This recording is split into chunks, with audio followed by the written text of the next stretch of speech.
Hey guys, Ken here. I was thinking it would be a good idea if I did a couple tutorial slash informational videos to kind of get you started on some of the tools that you can use to edit the color, make basic color changes.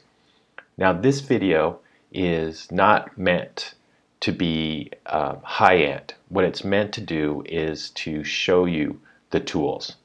How you use them is going to be up to you, and I've stated in class at least once, maybe a couple times, that it's an artistic skill on how you correct your images. It's very easy to fall into kind of like tunnel vision, where you get to the point where you're making changes, you're actually destroying the image. And you don't realize it until you think you're done, and then you go back and look at it, and it's like, what was I thinking? It's very common. It happens to me all the time. A lot of times I will start with the auto function. And what that means is Photoshop will automatically make the determination of how either the contrast will be, or the blackness of an image will be, or the colors of an image will be. I start with the automatic function, and then I make changes based on what Photoshop thinks it should be. A lot of times Photoshop gets it wrong, and a lot of times I won't use a tool just because I don't feel that Photoshop understands what the image is supposed to be. All right, the image I'm going to be working on is an image that I've always really liked.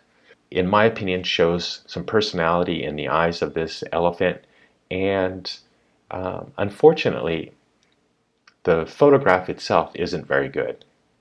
I think the subject is great. The photograph technical aspects aren't very good. Probably the first thing that you want to do is to duplicate your layer. Make sure that if you're working on an image that you're not working on the original. Sometimes it's pretty easy to bring an image onto the desktop or wherever it is and take it into Photoshop, and then when you think you're done, you hit save and you've actually modified the original, and you don't want to do that. Alright, so the way I usually start is I go up into the menu bar under Image, and you'll see that we have adjustments, which is a huge number of things that we can change, usually dealing mostly with brightness and color. And then we have some auto and auto color. I'm going to show you the tools that I use the most. First is brightness contrast.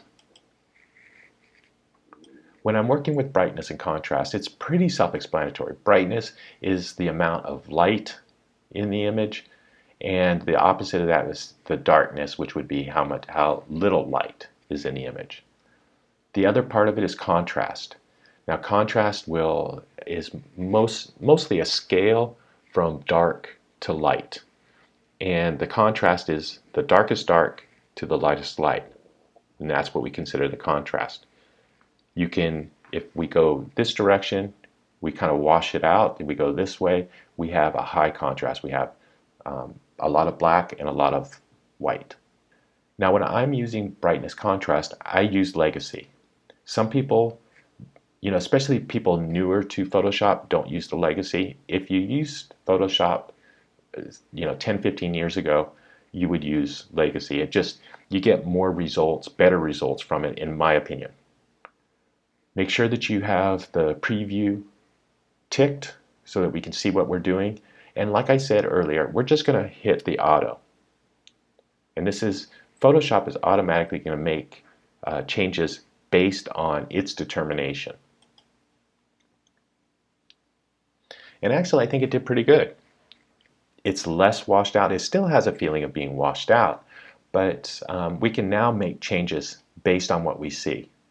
And I'm going to, I think, make it a little bit darker. I'm doing that by, if you notice this number, it's a minus number. I'm going to keep going minus direction until I think I'm where I need to be. Actually, I think that's pretty good. I can increase the contrast a little bit. And I'll hit OK. Now, the reason why I hit OK is because I want to show you the difference from this one to the original. already you can see that there's a sense of more like polished photograph. It's not perfect. I don't think it's perfect. I think there should be some more color in the upper part of the trunk, in the ear. I think it needs a little bit more yellow, but for the most part, I think it's halfway decent. Okay, so I'm going to hit undo. And like I said, this is informational. I'm not trying to correct this image. I'm trying to show you the tools. Before I go on to the next adjustment, I also wanted to kind of show you another tool that's available to you, and that is a histogram. And what a histogram is it actually shows the amount of colors. And I say colors because it doesn't necessarily show colors. It can show contrast. It can show all sorts of different things. It's set right now to channel colors. I can choose RGB, and in all of the color channels, we can see where the blacks color starts, and we can see where the white color ends. This gives us an indication of where they are. Now, we can change this to just be red. This is where the red is, and we've got a lot of red towards the end, and we've got a lot in the middle. And we could do it with all the colors, green, blue. Now this, you don't make changes with this window. This gives us some indication of what we're working on. You can do entire image and selected layer. The individual colors, we can see the red, the blue, magenta, cyan. This doesn't necessarily help in your adjustments, but it at least gives you an indication of what you're working with. Okay, now let's get started back with adjustments, levels. Now here we'll see, notice it's set to RGB. This is exactly what we were just looking at in the histogram. The histogram gives us an indication of where the colors in this situation land. Again, we can see that there's a big area of nothing there. And in the center, there's a huge amount. In fact, the most amount of value, whether it's color or lightness, is right in the center. Okay, and this represents the midtones. Okay, this represents blacks, and this represents whites. Now, the way you would use levels is if this is the darkest that the image has, you can see there's a really small little line there, that there's a little bit of darker gray in this situation. If I were to move the black up to this point, then I would say at this point is completely black. Okay? So if I move this up all the way to that point, I'm saying now the black starts here and the white ends here.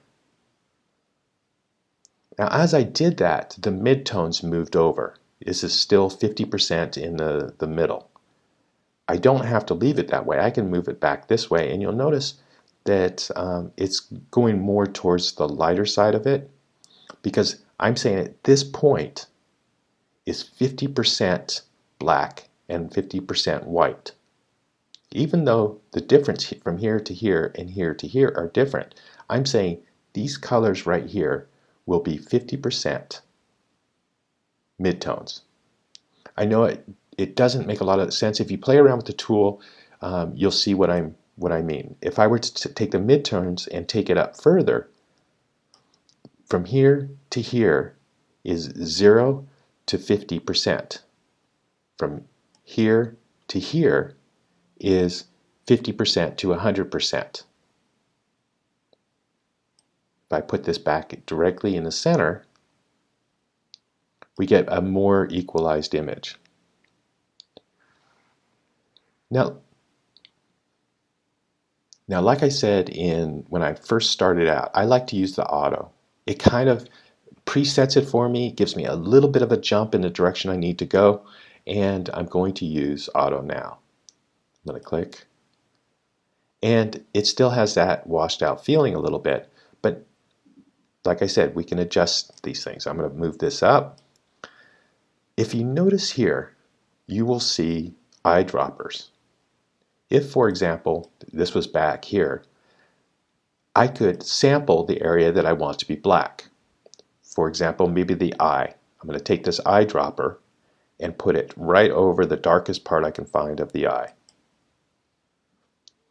And then I'm going to go to the far right hand eyedropper, which represents the white. Now I need to find something in this image that is white, and I'll click on that.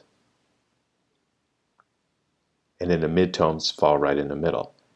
Now, I kind of like the way this looks. Okay.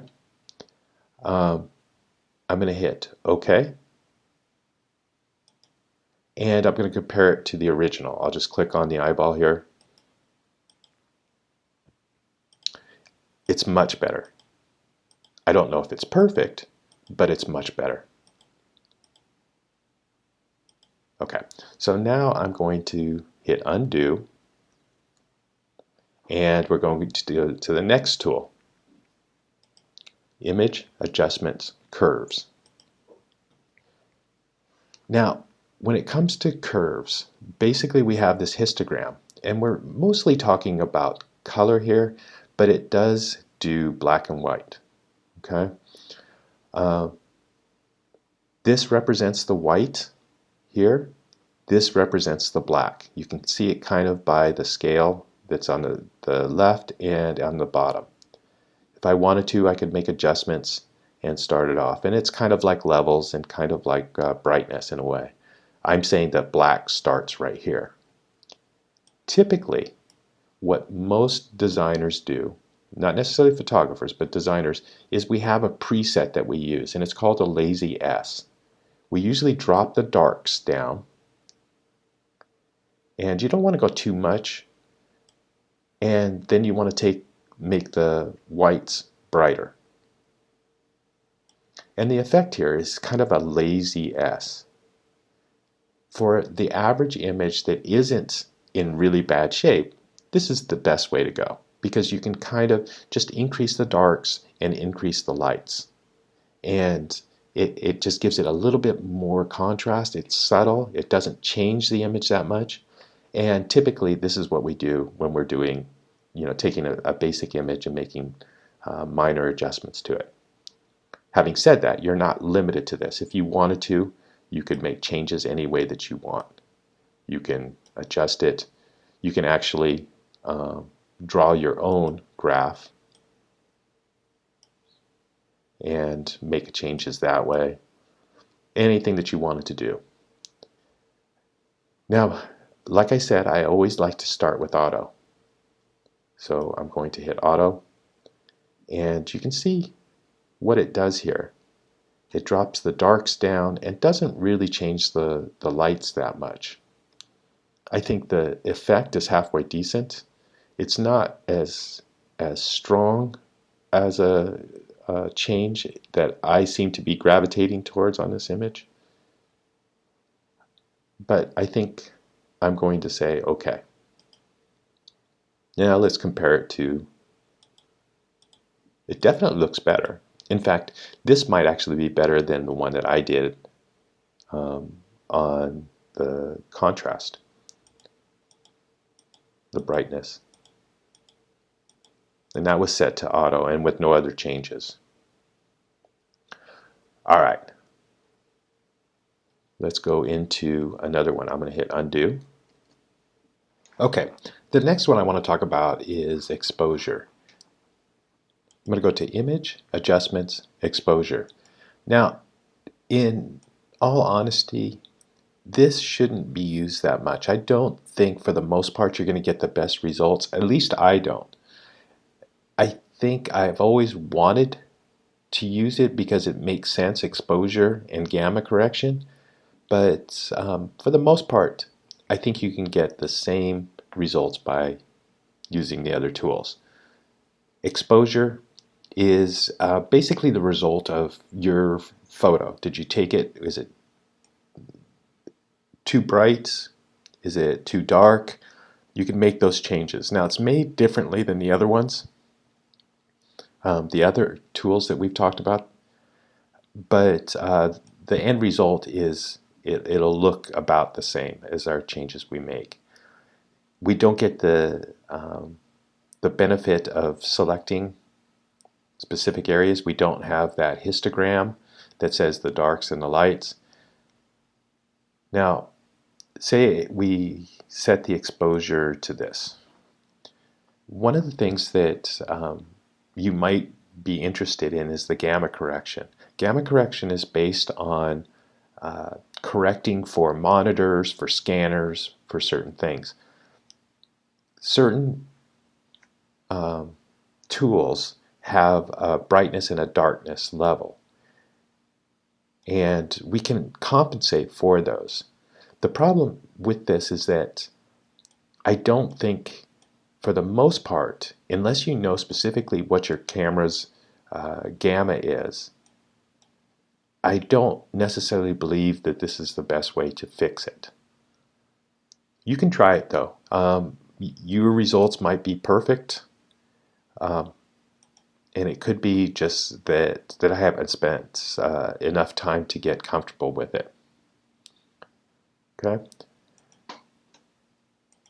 Offset is the difference between the two.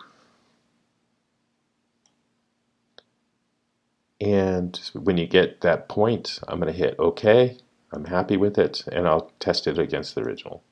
You know, it did a halfway decent job, at least equal to the other tools that I've used this morning.